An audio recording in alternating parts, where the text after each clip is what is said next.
Buenos días a todos, gracias por acompañarnos. Hoy vamos a abordar el tema de las enfermedades anímicas como reflejo del karma colectivo. Nuestro verso: en mi pensar, luz y claridad. En mi sentir no hay vanidad. En mi actuar, fuerza y verdad. Así crecerá mi alma con fortaleza y bondad.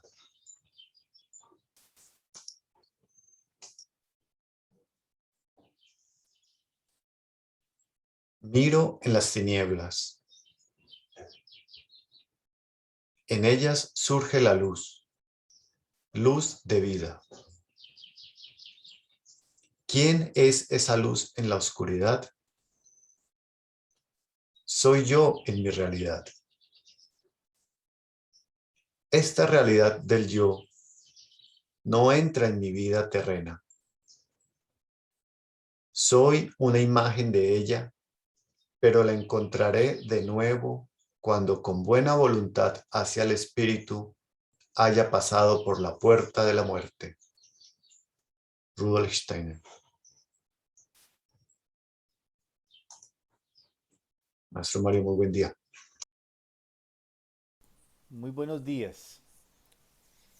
Bueno, el tema de hoy es una continuación de lo que hemos venido hablando realmente, pero vamos a tratar de enfocarlo, digamos, desde otro punto de vista. Voy a presentar aquí una imagen que ya para ustedes es conocida. Eh, Hemos hablado de este proceso de la enfermedad y de la salud, en esta interacción de nuestra constitución completa, entera, como seres humanos.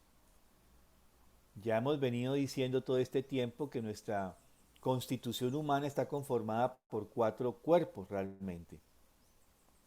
Y que cuando en la antroposofía hablamos del cuerpo, hay que entender que no solamente nos estamos refiriendo al cuerpo físico, al Leib. Esta terminología es alemana para los que recién llegan y no han visto esta imagen. Leib es el cuerpo físico, y en el mundo actual, solamente cuando decimos el cuerpo, nos estamos refiriendo, con la concepción materialista de nuestra época, a este cuerpo físico. Pero en la mirada desde la antroposofía, cuando hablamos de cuerpo, estamos hablando de esta constitución entera. Es decir, este cuerpo físico que está imbuido de estas fuerzas vitales. Este cuerpo físico, si no estuviese eh, compenetrado este cuerpo de fuerzas vitales, pues no existiría. Eso la otra vez mencionamos como cuando el cuerpo etérico abandona el cuerpo físico, es cuando se produce la muerte. Es decir, en la medida en que ese cuerpo etérico abandona el cuerpo físico, va produciéndose los procesos de muerte. Y a su vez estos dos están imbuidos del cuerpo anímico, de nuestra alma, que se caracteriza por estas tres cualidades del pensar, del sentir y de la voluntad. Sentimos, somos seres sencientes, pensantes y actuantes, gracias a que tenemos esta constitución anímica. Y veíamos que si bien el cuerpo físico está estrechamente manifestado, es decir, lo innegable de que tenemos un cuerpo físico está manifestado en el esqueleto propiamente, las fuerzas, la constitución del cuerpo etérico, o sea, el cuerpo etérico se manifiesta en los 7 procesos vitales. Y eh, lo que nos da cuenta de que este cuerpo anímico, o la estructura psicológica de los seres humanos, la tenemos, está en todo el sistema nervioso central. Cuando hablemos de nervioso central estamos hablando de todo lo que es cerebro, sentidos y el nervioso, exactamente el sistema nervioso eh, autónomo, que se caracteriza por estas manifestaciones de reacciones simpáticas y antipáticas.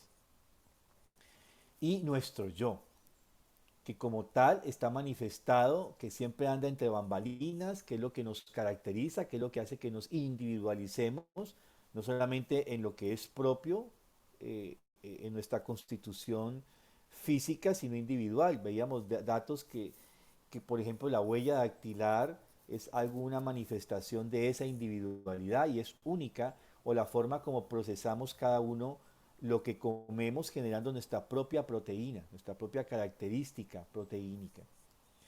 Esta relación entre estos cuatro constituciones o cuatro dimensiones, también podríamos llamarlos, para de pronto también nos sentimos más cómodos con esa palabra, para no hablar de constituciones o cuerpos, que quizás nos vuelve muy abstracto, podemos hablar de dimensiones también. Esa relación armónica entre estas cuatro dimensiones es lo que produce la salud. Pero cuando este flujo de esta interacción se comienza a interrumpir es cuando aparece la enfermedad. Entonces acá tenemos eh, nuestro espíritu, ¿sí? Toda esta integralidad es lo que es Heiligung. Heiligung tiene que ver con, o Heilung, perdón, Heilung tiene que ver con salud. Todo eso tiene que ver con las experiencias vividas, las experiencias de vida llamaríamos, que entran a través de la relación de este ser humano con su entorno y consigo mismo, y entra directamente a la parte anímica, a través del sentir, se manifiesta en el pensar y posteriormente en la voluntad, o uno u otro, pero es así, ¿no?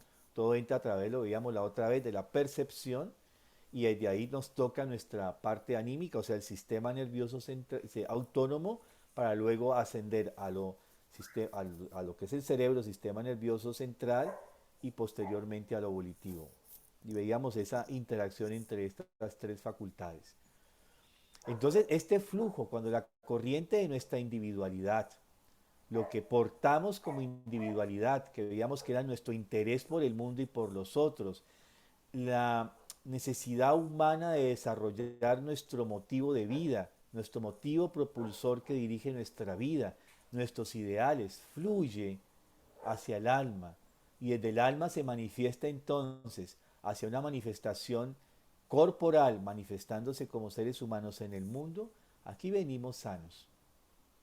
Pero cuando esta corriente se irrumpe, aparece la enfermedad. Y entonces esas enfermedades veíamos que se pueden manifestar en cuatro categorías. Una que tienen que ver con las neurosis orgánicas o las enfermedades de los órganos, ya cuando la enfermedad se manifiesta orgánicamente. Y aquí estamos hablando de aspectos que ya tienen que ver entre lo vital y lo físico. Y por otro lado, este fluir incorrecto de estas fuerzas nos llevan a las enfermedades psicológicas o neurosis psíquicas, como también se le llaman, y la psicosis. Las primeras afectan el alma, o sea, las neurosis, psicosis neuróticas, o las neurosis en general, como se llaman, afectan directamente el alma, y la psicosis ya es una excisión entre esa naturaleza nuestra y la constitución eh, corporal. Entonces, bueno, estoy retomando algo, un resumen de esta imagen para poder entrar como en sintonía de esto que vamos a comenzar a decir ahora, que vamos a desarrollar especialmente entre hoy y dentro de 8 días. Entonces, esta naturaleza nuestra justamente está influenciada por el entorno. Siempre nosotros tenemos este entorno vital que de alguna manera nos influye. Es decir, todo lo que pasa en el mundo externo, como macrocosmos, todo lo que como bien o mal se manifiesta en ese mundo, tiene un impacto en nuestra naturaleza individual. Lo que estamos hablando ahora en el intervalo, antes de comenzar formalmente. Todo lo que está sucediendo tiene un impacto en nosotros y configura de alguna manera nuestra forma de sentir, y de pensar y de actuar. No somos ajenos a eso que sucede en el mundo. Y no solamente tiene una influencia en el sentido de cómo se configura el carácter, Alguna vez le mostraba algunos ejemplos de cómo lo que nosotros vivenciamos como seres humanos en el mundo configura nuestro carácter. No es igual una persona que se ha criado en el campo, en un ambiente lúdico, en interacción con la naturaleza, escuchando el riachuelo, los pajaritos, viviendo con los animales, caminando, moviéndose físicamente en este ambiente campesino, a una persona que crece y se cría en un ambiente industrial, ¿sí? Tecnológico, con todo lo que produce un ambiente de estos. Y si tenemos estos dos niños que crecen, se crían en estos dos ambientes y los tenemos como adultos, vamos a darnos cuenta de que sus características personales son diferentes dadas las condiciones en que fueron criados. Haber sido un niño amado, abrigado, cobijado, te da una estructura de personalidad muy diferente a ser ha sido un niño maltratado, abusado, abandonado. Eso marca profundamente nuestra, nuestra forma inclusive de pensar, de sentir y de actuar. Y también nos marca muchísimos de nuestros anhelos, muchísimos de lo que se convertiría como nuestro leitmotiv, nuestro motivo propulsor que dirige la vida. ¿Sí? Como en alguna persona que ha sido abandonada, que no ha sido cobijado, podría generarse en esta persona la desconfianza hacia otros seres humanos, la desconfianza hacia la buena voluntad que otros seres humanos le manifiestan. Puede ser que todas esas experiencias de abusos marquen un rasgo caracterológico donde yo soy una persona distante, desconfiada, ¿sí? E inclusive puedo ser agresivo con los otros. Y no sé si alguna vez les contaba que yo trabajé con niños habitantes de calle y cuando uno les daba generosidad, uno era amable con ellos, uno era benefactor con ellos, su reacción era agresiva. Lo consideraban como desconfiado e inclusive como una misma agresión, ser benevolente con ellos. Y cuando se llegaba a tratárselos duro, ellos eso lo veían como bien. Era una cosa que a mí eso me impactó mucho, ¿no? Como así que este trata de acercarse a él de manera benevolente y lo ven mal, lo perciben como un gesto que no es, que es de desconfianza y al cual reaccionan con violencia. Y este que los trata duro y cruel, ahí están, los tiene en la mano este y el otro no. Eso a mí me impactó. Y entré yo a estudiar ese fenómeno y descubrí con mucha tristeza que ellos no logran saber qué es este gesto de benevolente y lo desconfían porque fueron personas abusadas y gente que utilizó la benevolencia para después abusar de ellos física o sexualmente, ¿no? O laboralmente también. Entonces, son fenómenos que nos marcan, las experiencias de vida marcan profundamente nuestra forma como seres humanos, que como seres humanos nos permite relacionarnos de una u otra manera con el mundo. Parte de esos procesos que yo me di cuenta, una de esas experiencias fue que los niños mantenían peleando, ¿no? Trataban de jugar como todos los niños, pero terminaban unas peleas desastrosas.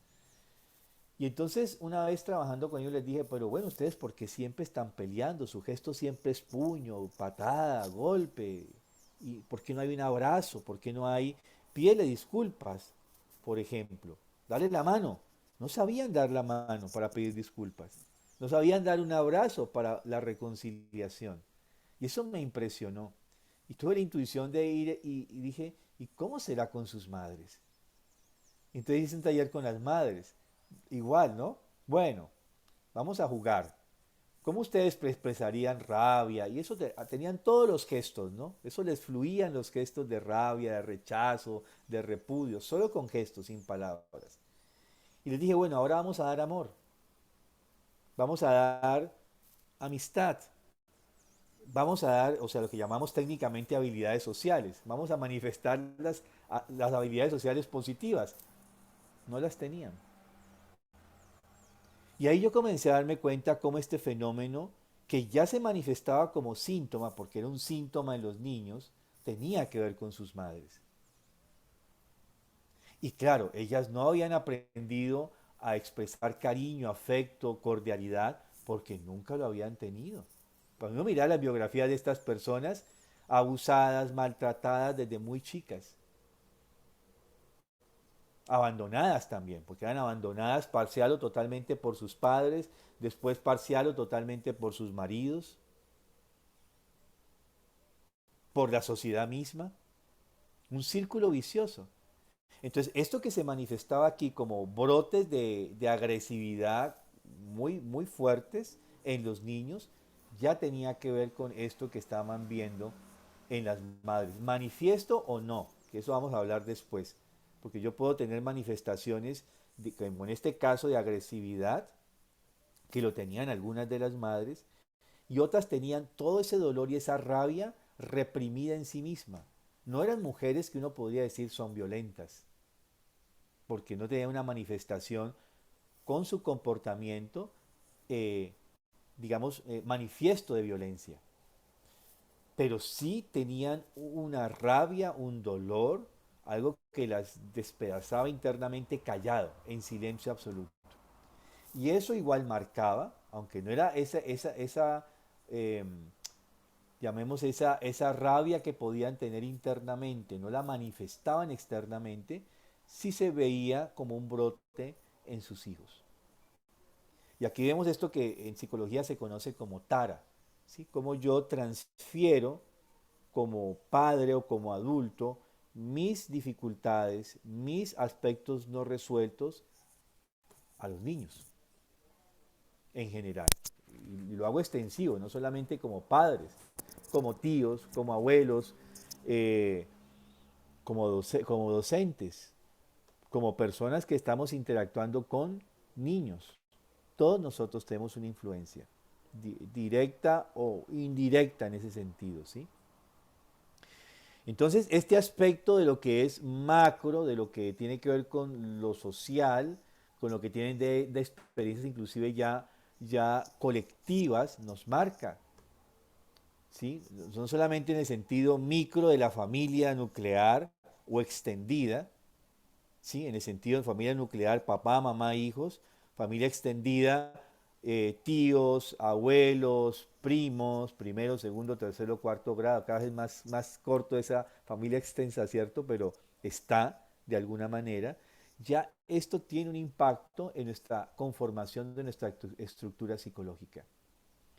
Es decir, que mucho de lo que nosotros padecemos como rasgos no apropiados de nuestro carácter, tienen que ver con situaciones que venimos heredando de nuestros ancestros o antepasados, padres, abuelos, bisabuelos, uno puede llegar hasta la quinta generación o tatarabuelos. No sé si alguna vez les contaba esta familia que yo analicé, una mujer de 19 años, embarazada de un hombre, que una vez que la embaraza, la abandona.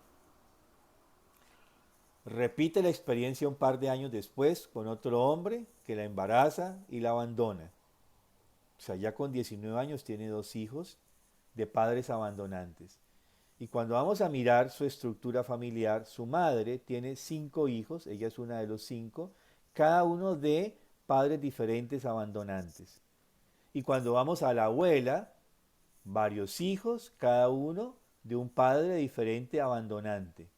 Y cuando vamos a la bisabuela igualito, y cuando vamos a la tatarabuela igualito.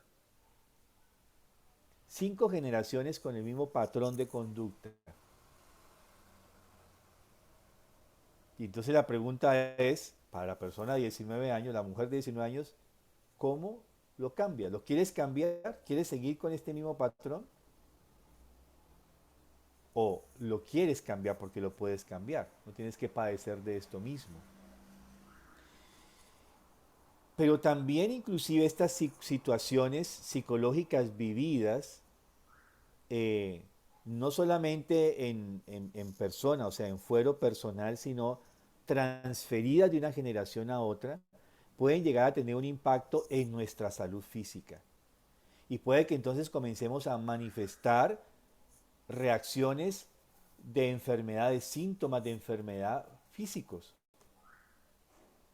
Y dice, pero ¿por qué me enfermé de esto? Si como bien, si duermo bien, si tengo una vida tranquila, ¿por qué yo ahora estoy nervioso? Por ejemplo, un caso de esos que alguien de la noche a la mañana aparece con un estado de pánico y no sabe por qué. Y cuando uno analiza la situación externa, porque el pánico es generado por algo externo que me ha impactado, me ha traumatizado, no hay un trauma que esa persona haya vivido. Y cuando uno comienza a hacer el barrido biográfico se da cuenta de que quizás ella no vivió el trauma, lo vivió su mamá, papá, abuelo o abuela. Y eso contenido en la biografía de estas personas brota, ¿sí? En la tercera o segunda generación. Ahí, inclusive a nivel de salud, hay una especialización que en especial se realizó en los países después de la guerra y había médicos, psiquiatras y psicólogos especializados en enfermedades segunda generación posguerra, se llamaba así. Como los efectos vividos de estos padres durante la guerra, durante la Segunda Guerra Mundial, no se manifestaban en ellos, sino en sus hijos. Y sabemos que eso puede llegar a tener hasta en la tercera generación, a tener un impacto muy fuerte. Entonces, todo esto del aspecto cultural que nosotros vivimos, ¿sí? Hoy en día, esto parece que es época postvictoriana, ¿no? Pero resulta que esta tendencia a la represión y al libertinaje es algo que está hoy en día muy activo todavía, aunque cada vez hay menos personas que tienden a la represión, a la mojigatería, podríamos decir. Es cierto que estamos en el polo opuesto de todo es permitido, el goce máximo. Ese es el ambiente en que nosotros vivimos. No hay control de la cultura. Lo que para nuestros abuelos se habían rasgado las vestiduras, hoy en día es todo permitido. Ese es el ambiente en que estamos. Es real. Yo no sé si eso es bueno o malo, eso no se trata de decir ahora si es bueno o es malo, pero es la realidad. Entonces el mundo está en medio de una tendencia muy solapada, mojigata, y una tendencia muy abierta, manifiesta, de un mundo totalmente de libertinaje. Y ahí estamos creciendo nosotros. Eso tiene un impacto en nuestra estructura y nos da una cantidad, los que trabajamos en comunidades y vivimos en una comunidad, nos damos cuenta de las dificultades que tenemos frente a estas desenfrenos que tenemos, digamos, culturales. Todo es permitido a cualquier edad. No hay censura en el sentido de no hay una edad para algo. Todos tenemos acceso a todo a cualquier edad. Yo todavía crecí con la censura, ¿no? Uno iba al cine y decía censura 12 años, censura 18 años, ¿sí?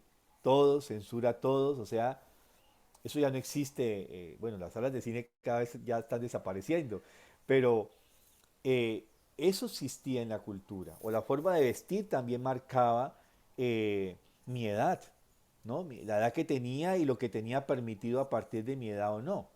Hoy en día, no, todo el mundo viste como adolescente. Los niños y los viejos vestimos como adolescentes, es una realidad. Sí, no hay una diferenciación.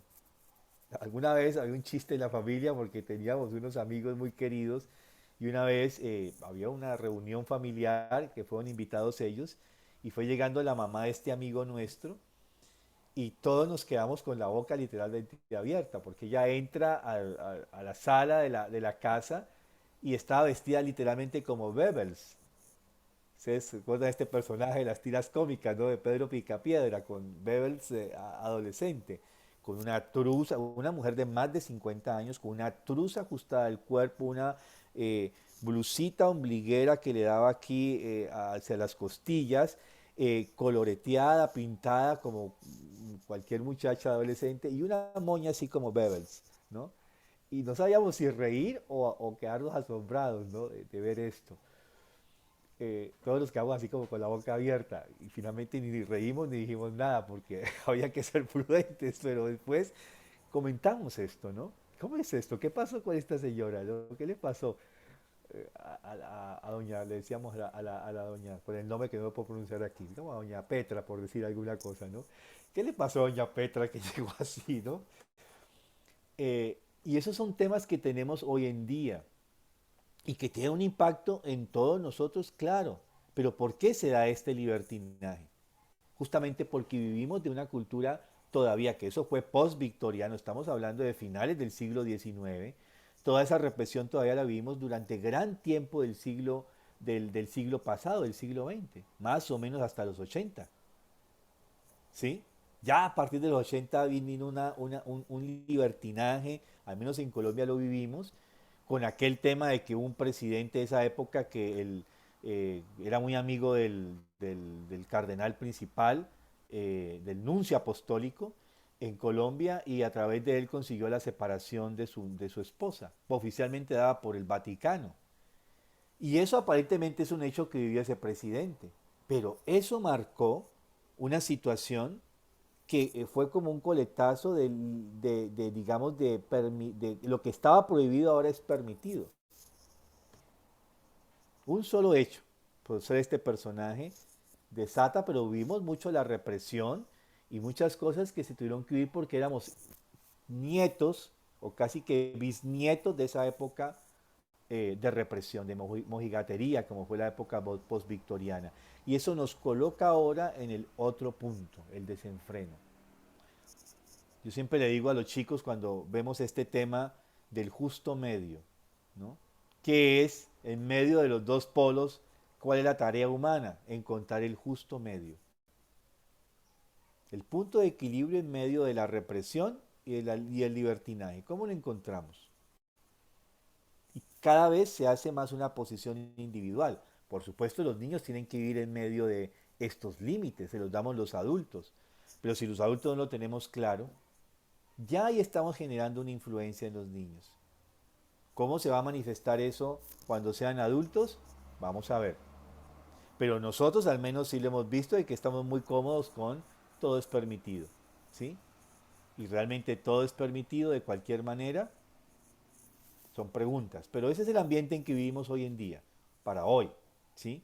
Y que somos hijos de esta cultura. Entonces, lo que se ha descubierto desde el psicoanálisis es que tanto la represión, en el caso de los pacientes, psicoanálisis se centra mucho en las disfunciones sexuales, la represión genera tantas disfunciones sexuales como el libertinaje. Hoy en día están concluyendo esto. O sea, volvemos, los extremos pueden generar de maneras distintas el mismo síntoma social o personal. Y vemos todo esto en que estamos imbuidos, o sea, todo esto que vemos como insomnios, o sea, como, digamos, síntomas mucho más generalizados. Por supuesto, no son todos, pero digamos, vemos que cada vez hay más personas que manifiestan no pude dormir bien, pasé una mala noche, ¿sí? Eh, Cansancio debido a través del insomnio, a veces por causas que la persona no sabe explicar, mucho nerviosismo en las personas, hay demasiado nerviosismo, demasiada ansiedad en las personas que se manifiesta eh, en ciertas tendencias comportamentales como comer, picar, por ejemplo, comer mucho carbohidrato, mucho dulce, sí, fumar cigarrillo, tomar licor, todo eso va desenfrenando y cayendo a esos niveles. Estas imaginaciones de coacción, o sea, todo esto que a través de los medios estamos viviendo, ¿no? Todo esto que se nos imbuye realmente en la cabeza, se nos imbute realmente, ¿no? Estas imaginaciones incorrectas, que a veces, como decía Bárbara ahora al principio, pues yo prefiero no verlo, que a veces por salud dice no veo. Es como cuando uno está frente a algo fétido, ¿qué hace uno? Pues uno se retira. Y a veces hay ciertas cosas que uno debería no verlas, ¿no? Hoy en día pasan, por ejemplo, en los medios, por los medios digitales, cruelmente cómo se mata a otra persona, ¿no? Cómo sucede un atropello de un carro a un motociclista. Y la gente manda esto como si nada. Pero ¿qué produce eso en nuestra mente, en nuestro ser interior? O sea, todo esto cultural que nos viene nos está afectando, ¿sí? Y si nos afecta a nosotros, ¿cómo va a afectar a las generaciones posteriores? Así como lo que vivieron nuestros bisabuelos, abuelos, padres de familia, que hoy en día nos impacta a nosotros, igual va hacia el futuro.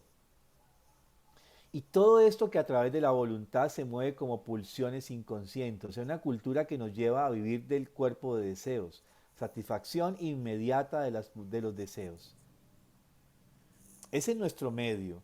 Y muchas de nuestras enfermedades están generadas, o sea, ya vemos esto como síntomas, ¿sí? Sintomatologías que están aconteciendo en nosotros y posteriormente con afectaciones a nuestra salud anímica y física posteriormente. Porque si yo no logro controlar esto, no más el insomnio o el nerviosismo, ¿en qué voy a terminar? Pues voy a terminar con una descompensación fisiológica que se va a manifestar con una enfermedad, por ejemplo. Y claro, yo sé que hay profesiones y oficios que son inevitables que uno tenga que vivir con el estrés o con la amenaza constante. Yo lo sé, lo conozco personalmente, ¿sí? Hay periodos de mi vida profesional que vivo bajo la presión más atroz, podría uno decir, ¿cierto? ¿A qué horas me van a dar en la cabeza, como dice uno, ¿no? Está uno así como por uno volver paranoico. Y después uno dice, ¿por qué me tengo esta tortícolis aquí? No sé por qué me duele aquí ay, el cuello, el lumbago, ¿no? Claro, pues que va a querer mirar si me están persiguiendo o no. Sí, cuando uno descubre que es que la tortícolis tiene que ver con que no puedo voltear el cuello porque no quiero mirar hacia atrás, ya el factor psicológico. Y ahí donde viene lo que vamos a introducir dentro de 8 días, el trabajo que yo tengo que hacer frente a esto para poder realmente, aquí la idea no es solamente describir la patología, los fenómenos manifiestos sintomáticos, sino cómo logramos realmente sanarnos, porque esa es la tarea finalmente. ¿Cómo logramos la salud? ¿Cómo logramos salud, equilibrio frente a lo que nosotros tenemos como una influencia cultural en nosotros o lo que heredamos de los traumas que vienen de nuestros ancestros? Y quiero cerrar con esta imagen de cómo una experiencia de la infancia, así sea de oídas, me marca de una manera fuerte. Y esto creo que lo narré hace algún tiempo, pero igual vale la pena recordarlo. Mi- Tuve una amiga cuando vine a Alemania, Argentina, que compartíamos a veces algunos encuentros y cenas y esta cosa, y alguna vez me comentó, hablando de cosas psicológicas, me dijo, bueno Mario, mira, ya que estamos hablando de estas cosas, quisiera comentarte algo si me lo permites. Yo hay momentos en que cuando siento una situación que me desborda, que no sé cómo manejarla, que no sé cómo darle curso, que me lleva a un nivel de angustia y desespero, de incertidumbre, yo he venido percibiendo de manera consciente que yo comienzo a tener ideación suicida. Pero yo inmediatamente me aterro y rechazo esas ideas, ¿no? Y yo le dije, y bueno, ¿estás deprimida? ¿Estás triste? ¿Tienes conflictos en la familia? No, todo bien, todo es perfecto. Y me siento feliz como mamá, me siento feliz con lo que estoy haciendo, estudiando, porque ya estaba estudiando en ese momento. Me siento feliz, estoy bien con mi esposo. Sí, me gusta mucho estar en Alemania, realmente, ¿no? Me gusta mucho este ambiente, esta cultura, ¿no? Yo prefiero mi Buenos Aires y toda esta cosa, extraño mucho mi tierra, pero bueno, eso tampoco es un gran tema para que yo sienta así. Entonces yo le hago una pregunta que no se la hago capciosamente, sino con mucha conciencia. Bueno, ¿tú tienes algún pariente que se ha suicidado en tu casa, en tu familia?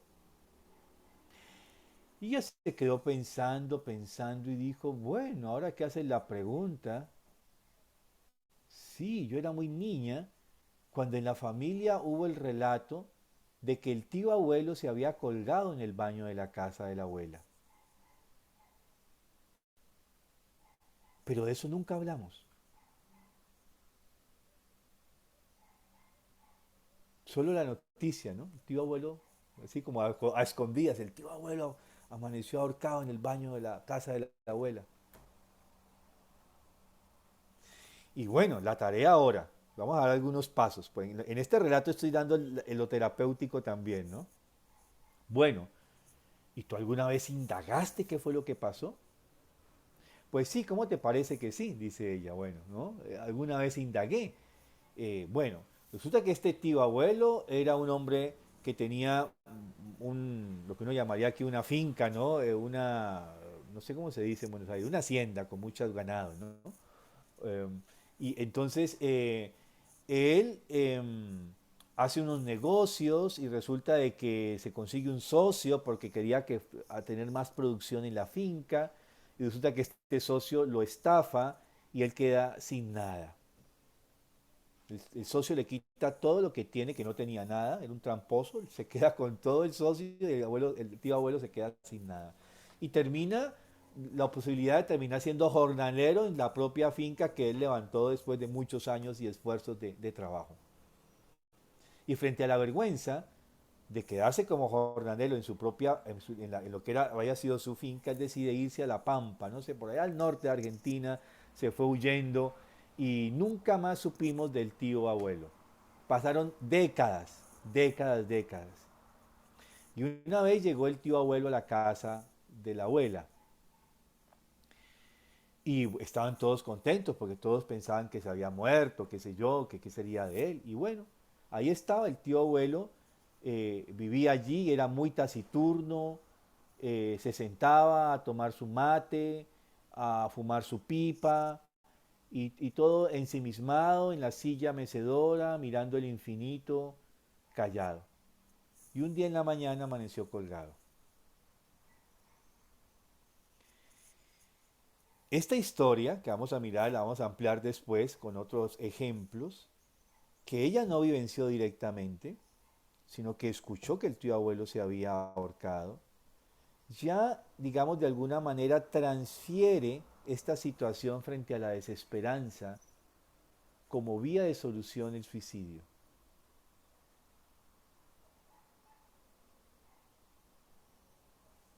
Y ahí está el ejercicio que yo le digo, cuando le digo, tienes algo, recuerda, es un primer paso, recordar hechos.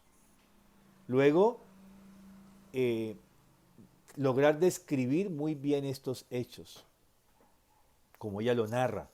¿Sí? Afortunadamente ella lo pudo narrar, por eso podía luchar con esas fantasmas, digamos, que se manifestaban en su inconsciencia, subconsciencia en un momento determinado.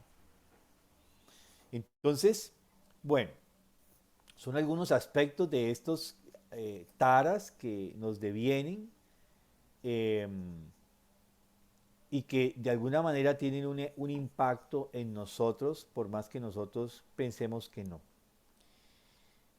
Vamos a dejar espacio para las inquietudes, las preguntas. Y sí, ya faltan 15. Mario, se supone que Kali Yuga terminó en 1900, ¿verdad? Un poquito antes. Un poquito antes. Sí. Y ese es el punto, en teoría, más bajo de la humanidad. Sí. Espérate y verás. Bueno, sigue hablando. Yo tengo aquí justamente una imagen que va a mostrar Vale, porque es de que esa época. le da a uno como desesperación sin intentar suicidarme. Entender que pues todo lo que estamos viviendo ahora de nuestra generación, sobre todo los jóvenes chicos, eh, o sea, vamos a tener unas generaciones muy complejas, ¿verdad? O sea, lo recuerdo porque es que en estos días hablaba yo con un amigo que pues que le gusta que los hijos estudien, tienen 4 o 5 años y estudien mandarín y, y el tema de redes sociales y la tecnología y todo ese tema. Y yo decía, no, no, pues yo le intentaba decirle, no, no es tan bueno intelectualizarlos, pero él me decía, pero mírame a mí, yo soy exitoso y yo jugaba jueguitos y todo el tema. Pero evidentemente la exposición que en la época de nosotros, o los más jóvenes, tenían era un Nintendo y era algo que no era, o sea, sí era evidentemente tecnológico, pero no es como están hoy día sumergidos muchos jóvenes, que yo creo que un porcentaje muy alto de la humanidad de jóvenes sumergidos en la tecnología, en las redes y en los juegos, y estos juegos que es increíble, hay juegos de literal ir a robar y a matar, hay juegos de asesinos y se comunican entre varios países, juegan entre varios países ellos y van y búscame y mátame. Entonces, si en teoría el punto más bajo fue hace un siglo o más, eh, yo no veo, yo sé que va a haber una repercusión en la generación de estos jóvenes más adelante. Entonces, y ahorita viene este tema pues de los virus y la guerra, uno dice, ¿realmente fue el punto más bajo o qué está pasando ahí? Eh, sí, es que, mira, hasta aquí está el cuadro histórico, ¿cierto? De lo que es esta gran era cultural. Aquí está el principio, más o menos en el menos 6741 comenzó, donde la primera cultura era la proto-hindú. Contamos muchos relatos de estos de los antiguos rishis hindúes que guiaban a la humanidad a través de la conexión directa con el mundo espiritual. Y de esta época, de la primera época, cada época tiene 2160 años, hasta más o menos mediados de la segunda, fueron todas las culturas matriarcales.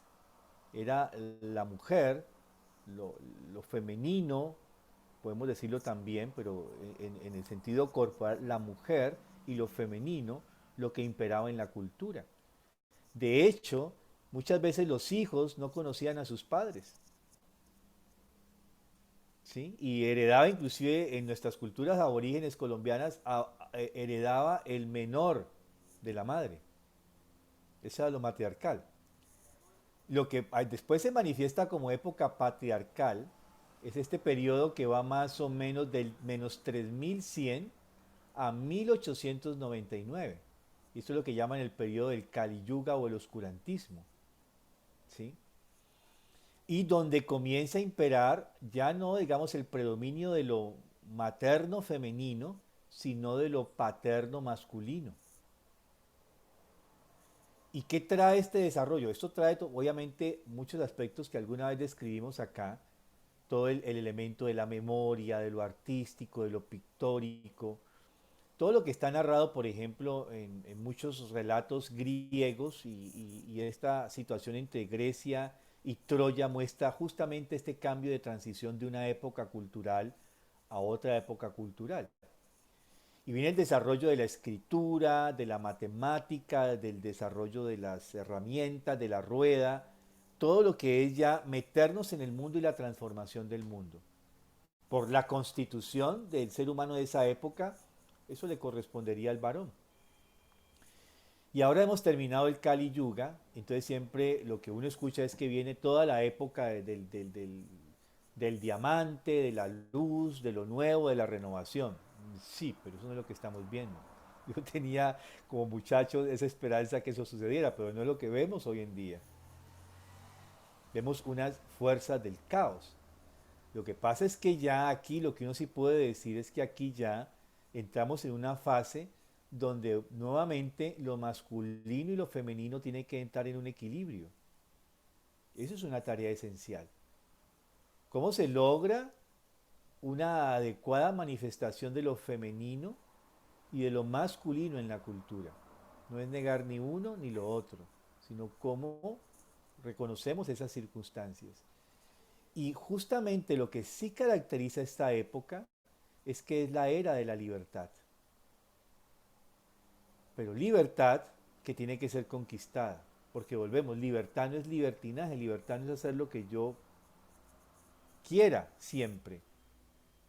Yo siempre digo, libertad es el camino entre dos límites.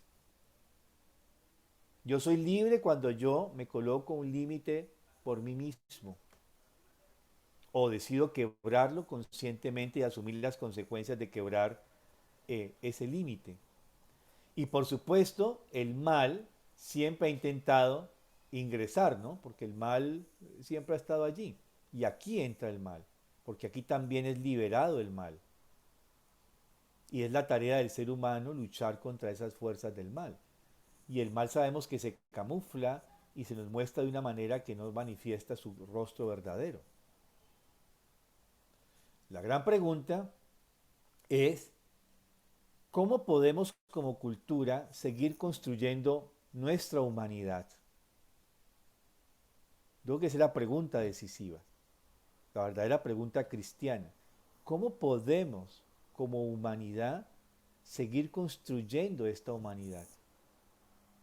Porque lo que estamos viendo y se nos está presentando cada vez frente a nuestras narices es que la antítesis del humano se nos presenta como la gran cosa, el transhumanismo, por ejemplo, la tendencia a todo esto de no solamente de la robótica, de los robots, sino todo lo que tiene que ver con la inteligencia digital. Un celular no es solamente un celular, ¿sí? Un celular, es un teléfono, ¿sí? Por eso móvil creo que es la palabra más adecuada. Es una computadora, es un radio, es una cámara, y es lo que quiero que sea. ¿Y cuánto mide esto? Cabe en la palma de una mano, ¿no? Handy en alemán es te tengo en la mano. Handy es celular, ¿no? Te tengo en la mano. La traducción sería como te tengo en la mano. Entonces, la inteligencia artificial ya está, no tenemos que pensar meramente. Yo pensaba que eran los robots cuando una vez me enfrenté a una lectura muy interesante de especialistas en tecnología, los, los delfines de la tecnología. Dice es que la inteligencia artificial ya vive en medio de nosotros. El tema es ese transhumanismo, por un lado, todos esos aspectos de los antivalores, porque casi ser moral hoy en día es un delito, tener una posición moral frente a algo es un delito en la cultura hoy en día, un tildado de moralista, por ejemplo. Eh, Son cosas que tenemos que preguntarnos como humanidad, como colectivo, donde tenemos una comunidad, donde vivimos en comunidad, cómo realmente le aportamos a la construcción de lo humano. Porque en medio de toda esta nueva era que tenemos, desde 1800, 1900, podemos descolocar esa fecha, 1800, la cosa comenzó un poquito más atrás, 1875 realmente, ¿no? ¿Cómo realmente le apostamos a esa conquista? Pero ahora es en libertad y el problema es que ya eso que desde afuera podía contenerme ya no me contiene. O más bien me descontiene, podríamos decirlo así, ¿no? Porque la cultura está ahí llevándome a no estar contenido. Entonces yo creo que la pregunta esencial es esa, ¿cómo como humanidad podemos preservar nuestra naturaleza humana? ¿Cómo no perdemos esto? Y esa es la gran pregunta. Bueno, está bien, listo, la tecnología es importante. ¿Y hasta qué momento me quita lo humano? ¿Sí? ¿Hasta qué momento yo pierdo el contacto con el otro? Por estar siempre pegado a esto. Yo asisto a muchísimas reuniones a diario y tengo que decir que muchas veces veo con preocupación que uno está en una reunión y la gente está revisando su celular constantemente. Y después esa persona con sorpresa dice, ¿cuándo me dijiste eso? Y entonces yo digo, ¿cómo puede ser? Si el día tal, a tal hora nos reunimos y yo te digo tal cosa. Pues claro, ¿cómo voy a poder prestar atención? ¿Sí? Si estaba mirando todo el tiempo el celular o estaba en dos o tres cosas, porque algunos no tienen uno, algunos tienen hasta tres celulares en la mano, no andan así con el paquete. ¿Sí? Entonces, ahí comienza una pregunta por lo humano. Y lo humano es, yo me intereso por ti y para interesarme por ti, yo tengo que mostrar un mínimo respeto de que estoy totalmente atendiéndote. Es una pregunta muy simple, ¿sí? Muy simple pero muy profunda, ¿no? Y no es el tema de estar en el discurso si la tecnología es buena o mala, porque ahí perdemos, sí, normalmente, porque nos pueden esbozar todos los beneficios que tiene la tecnología, indudablemente. Pero el tema no es el tema si la tecnología es buena o mala realmente, sino cómo la tecnología nos quita los espacios del encuentro humano con el otro, de una atención concentrada, participativa, de una consideración y respeto por el otro. ¿Sí? mi hermana, por ejemplo, les cuento una infidencia, a veces me llama y entonces termina hablando aquí con otro, le suena el teléfono, tiene también tiene un servicio de cosas de teléfono, entonces termina, ve, después te llamo, porque me puedo quedar 5 minutos esperando que ella termine escuchando todo lo que hace, voy a tener que ver su vida diaria, ¿no? Porque a veces me quedo, ¿esta qué es lo que hace hablando con el otro? Sí. Pero ahí sí, no es así. Y las relaciones humanas no es una, claro que tenemos, yo siempre digo diálogos técnicos.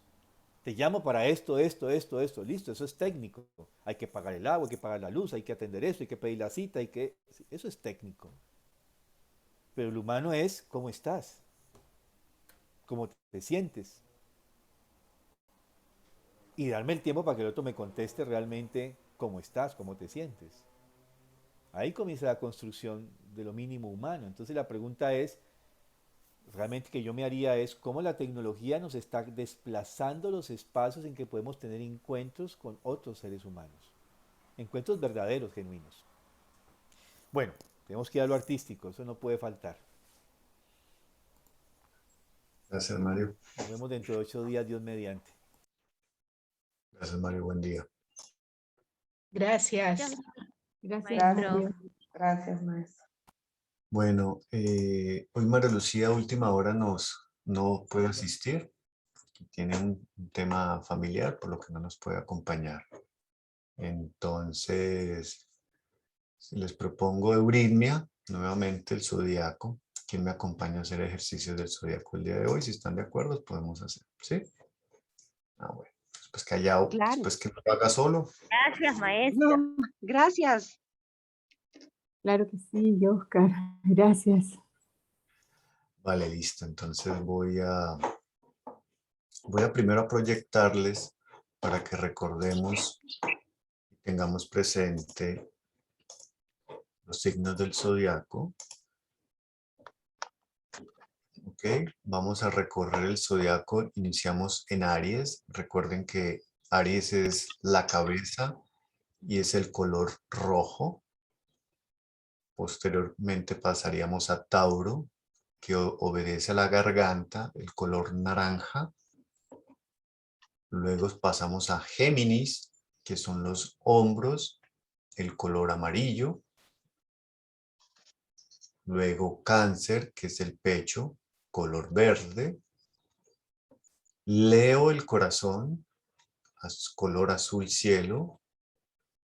Virgo, el abdomen, color azul índigo.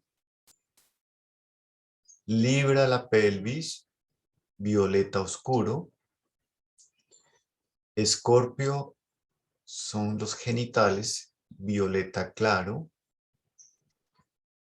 Violeta diluido es Sagitario, los muslos.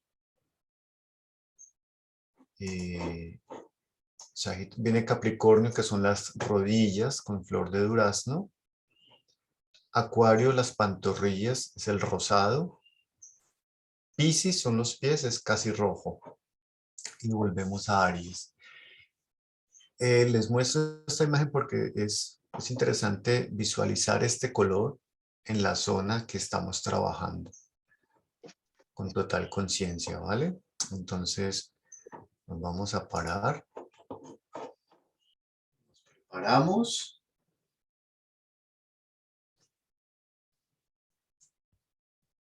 Primero sintamos un hilo que viene del cosmos y baja por toda nuestra verticalidad. Visualicémoslo y hagamos el gesto.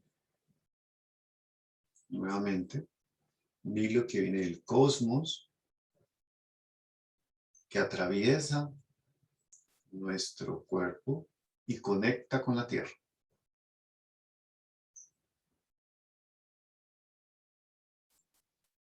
Nuevamente, llega del cosmos, entra por la corona de nuestra cabeza, transita nuestro cuerpo y regresa a la Tierra. ¿Ok? Entonces vamos a arrancar por Aries, la cabeza y el color rojo. Bajamos nuestra mano derecha, debajo de la barbilla, mano izquierda al lado de nuestro cuerpo. Color rojo en nuestra cabeza.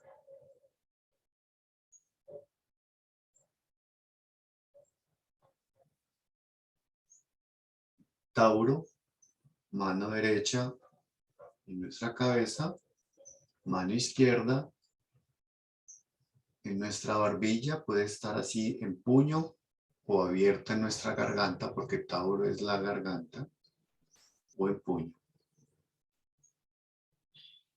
Pies juntos, es importante sostener la verticalidad.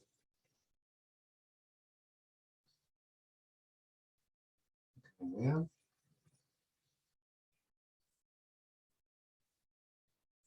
Géminis, color amarillo. Abrimos levemente las piernas, los hombros, Géminis.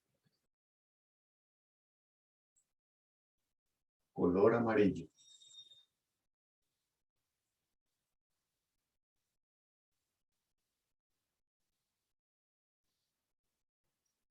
Cáncer, rodeamos con nuestra mano derecha, parte posterior.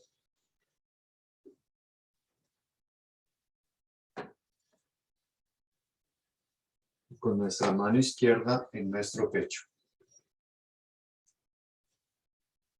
Cáncer, verde, en nuestro pecho.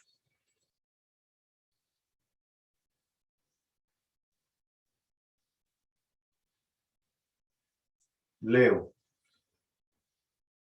corazón, pies juntos, manos arriba, extendida. Azul, cielo. Leo, el corazón.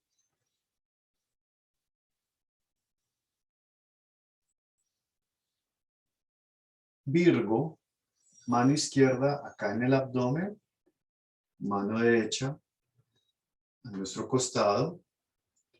Azul índigo. Virgo.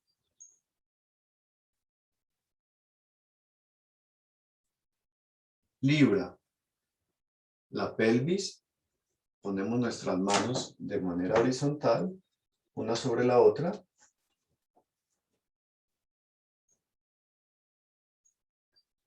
Libra, la pelvis, un violeta oscuro.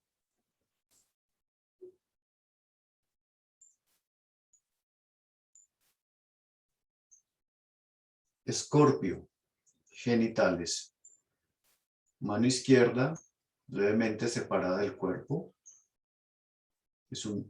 Y la mano derecha la podemos colocar señalando la otra mano. Escorpio, violeta claro, genitales.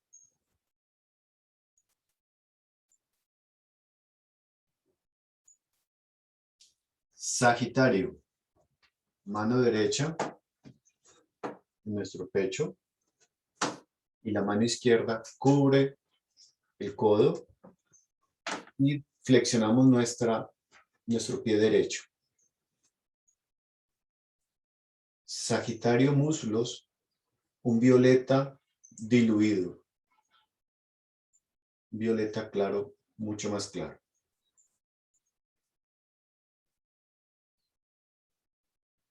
Capricornio, flexionamos, mantenemos flexionada las rodillas,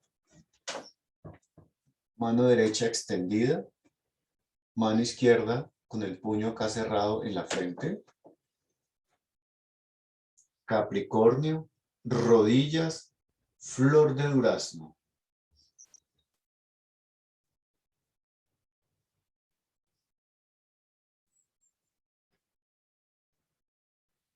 Acuario, como es arriba, es abajo.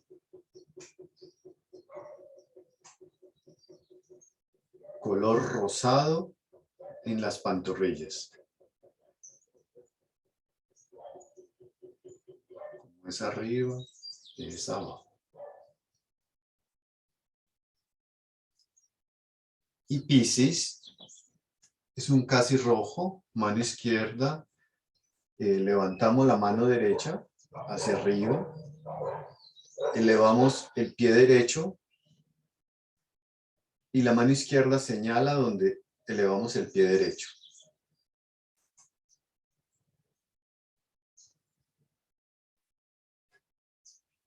Es un casi rojo. Piscis, los pies.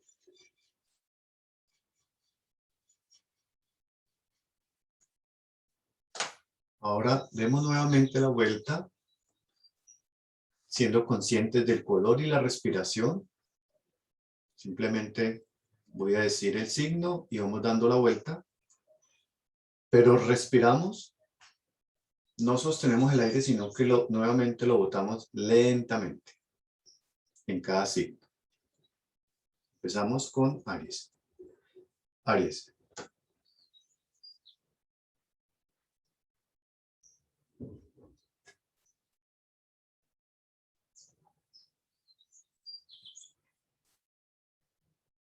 Tauro.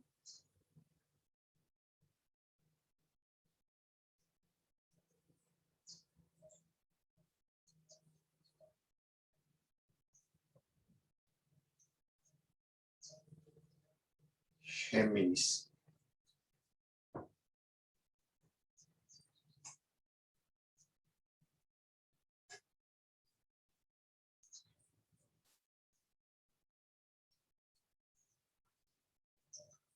Cáncer.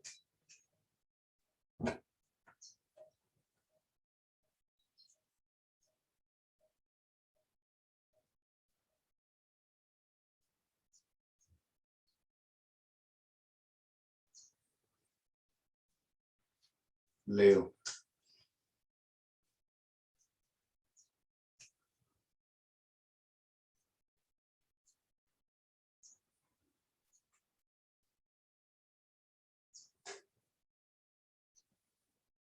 Virgo.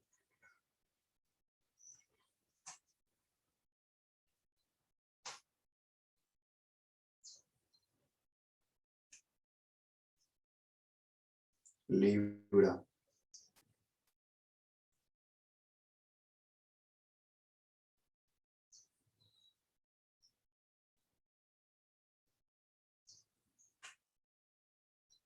Escorpio.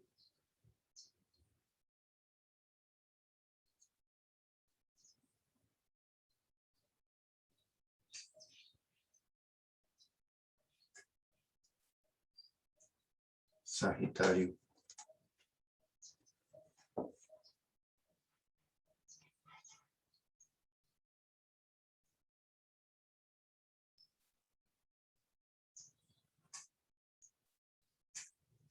Capricornio.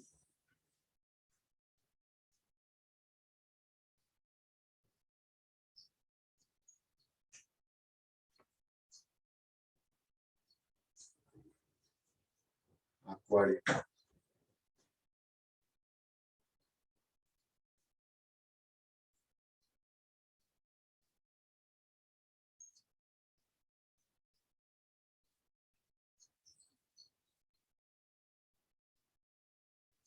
Piscis.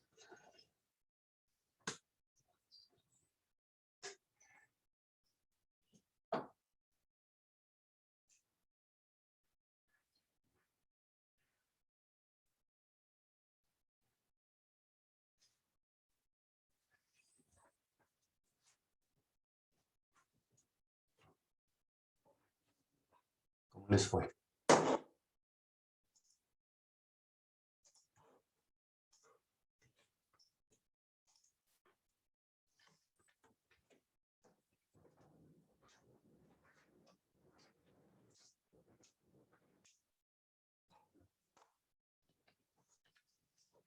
Bueno, muchas gracias. Vamos a cerrar.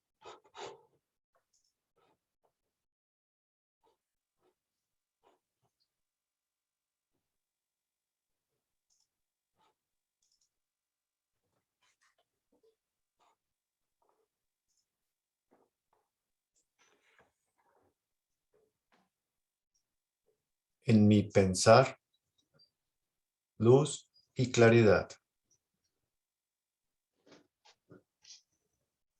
En mi sentir, no hay vanidad. En mi actuar, fuerza y verdad. Así crecerá mi alma con fortaleza y bondad.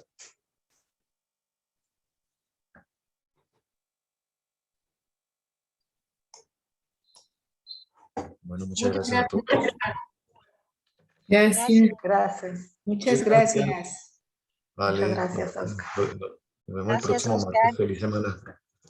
Buena Ya, semana. chao. Bye. Chao, gracias.